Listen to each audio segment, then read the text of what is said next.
Ciel bâtiment, révision numéro 3. Nous allons maintenant créer enfin un devis. À partir de mon Intuciel, je sélectionne l'icône créer un devis. Enfin, la tâche créer un devis. Une fenêtre s'ouvre. J'ai une référence qui est indiquée automatiquement, qui tient compte donc de la dernière référence enregistrée. Je suis en effet ici sur un devis en cours de réalisation, donc je garde cette appellation-là. Et je peux ici modifier la date en allant cliquer sur l'icône agenda, en allant chercher le mois, par exemple d'octobre, et la date du 30 octobre. En cliquant 2 fois dessus, donc la date s'inscrit automatiquement.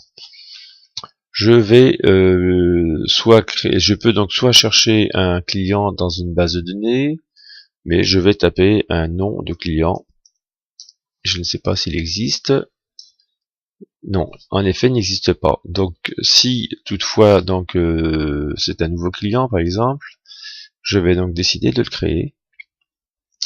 Je vais donc l'appeler avec une civilité, puisqu'elles sont enregistrées ici, Monsieur Martin, donc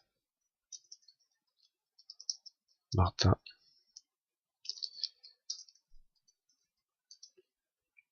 Arthur de son prénom.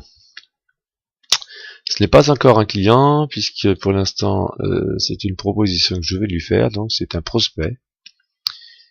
Donc c'est bien un particulier. Je vais rentrer ici rapidement donc une adresse.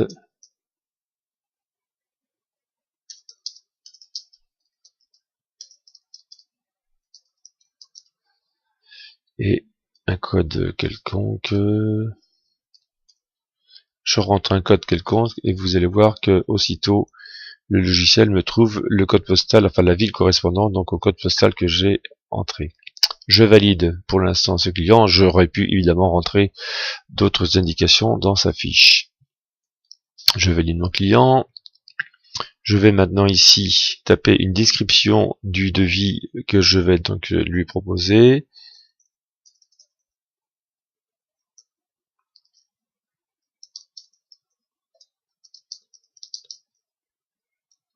D'un canapé. Restauration complète d'un canapé.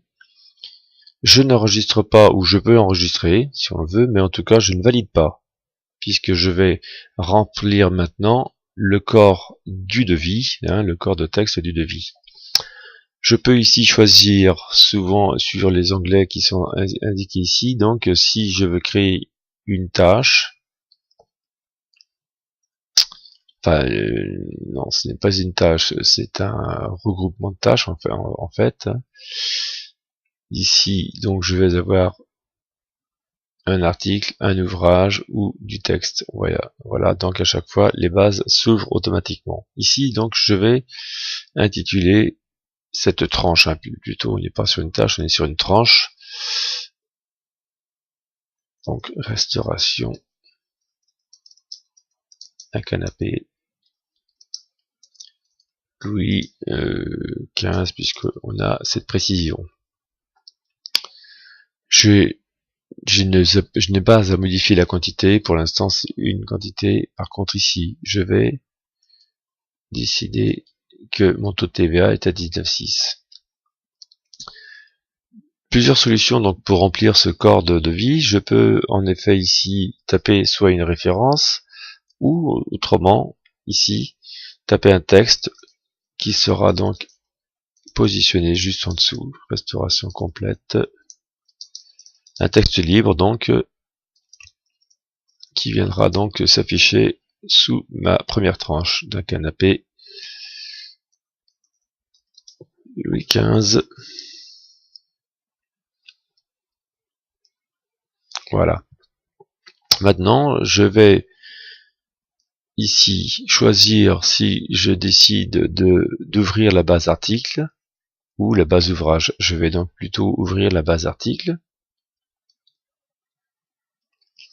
Voilà, et bien évidemment nous ne sommes pas dans une bonne base article, mais qu'importe, c'est pour l'exemple, et je vais ici choisir un certain nombre d'articles. Alors, pour choisir plusieurs articles, il me suffit de me déplacer avec le curseur sur l'article, de le sélectionner, de maintenir la touche CTRL, et je peux donc sélectionner plusieurs articles à la fois.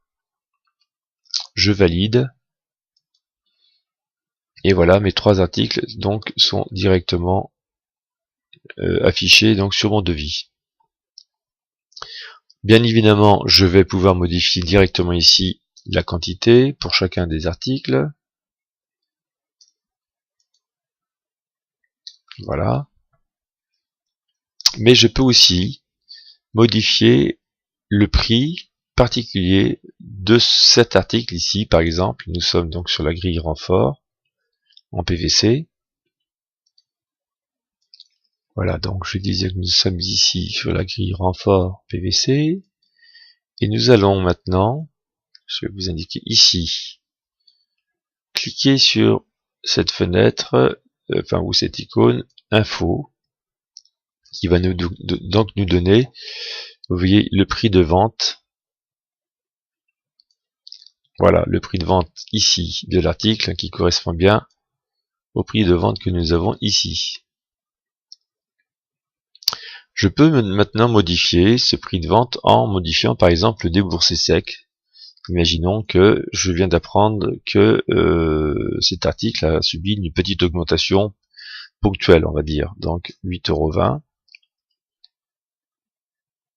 Je valide et mon article passe à 9,56 € au lieu de 9,08 € directement. Voilà.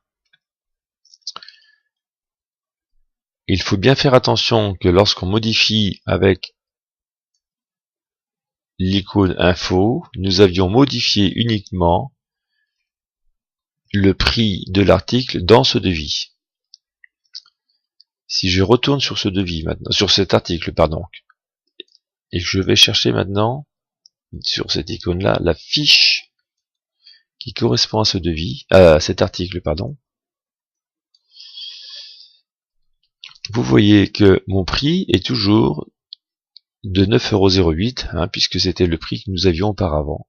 Donc le prix est toujours à 9,08 €, donc on voit bien que la fiche n'a pas été modifiée, c'est uniquement le prix de l'article dans ce devis qui a été modifié.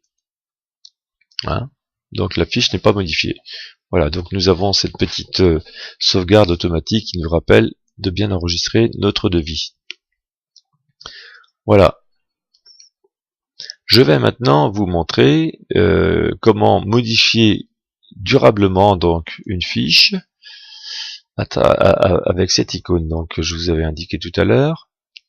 Donc je vous ai dit que cette fois-ci l'article il a descendu, le prix a même baissé et il est à 7,60 €. Oui, excusez-moi, justement, vous voyez bien que nous ne pouvons pas modifier le déboursé sec directement ici, il faut que nous passions par l'onglet fournisseur, puisque nous avions défini pour cet article-là le fournisseur numéro 2 avec un prix qui avait été donc proposé à 7,79 €. Et c'est dans cette fenêtre-là que je vais donc modifier le prix de cet article. Donc 7,20 €, et là en effet, mon déboursé sec a bien été modifié. Par contre ici, j'avais oublié d'indiquer une remise, donc je vais indiquer la remise ici à 40%. Et là, du coup, mon article a légèrement diminué puisque nous sommes à 4,32 €. Je vais donc valider. Je valide aussi. Alors, en passant, vous observerez que notre prix de vente est à 5,04 €, donc sur notre fiche. Je valide. Pour autant, vous vous rendez compte que nous n'avons toujours pas modifié notre tarif sur notre devis, puisque nous sommes toujours à 9,56 €. Si je veux modifier, si je veux donc maintenant imputer un nouveau tarif ou tenir compte donc du changement de tarif dans cet article-là, il me faut tout simplement retaper la même référence. Voilà.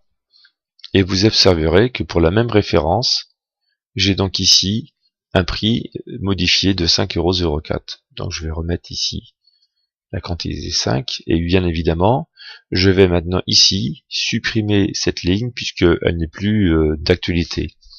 Pour supprimer la ligne, vous avez ici cette icône, voilà, qui vous indique, en vous plaçant sur la ligne, voilà, qui vous indique que vous pouvez supprimer la ligne.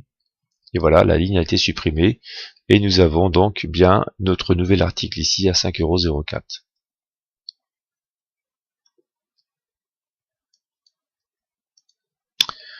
Nous nous apercevons que notre texte est mal placé. Donc nous allons tout simplement le sélectionner. Voilà. En cliquant à droite avec la souris, nous allons le couper. Et comme dans n'importe quel traitement de texte, nous allons le déplacer pour le mettre en dessous donc de cet article-là. Nous avons une ligne ici inutile, donc nous la sélectionnons en nous plaçant donc sur l'échelle sur le côté. Et comme tout à l'heure, nous allons ici supprimer. Je sélectionne en effet, je confirme la suppression de cette ligne-là, voilà, pour que mon devis soit mieux présenté. Nous allons déjà, pour l'instant, valider ce devis. Voilà. Et je vais maintenant le retrouver, puisque je l'ai donc validé. Je vais le rechercher dans la liste des devis. C'est donc notre client Arthur Artin. Je clique dessus 2 fois de suite. Et je me retrouve dans l'intitulé du devis. Et je vais simplement, je voulais donc vous montrer comment il se présente en sélectionnant ici une valeur quelconque. Donc on voit ici qu'on peut l'imprimer sous différentes formes. Voilà.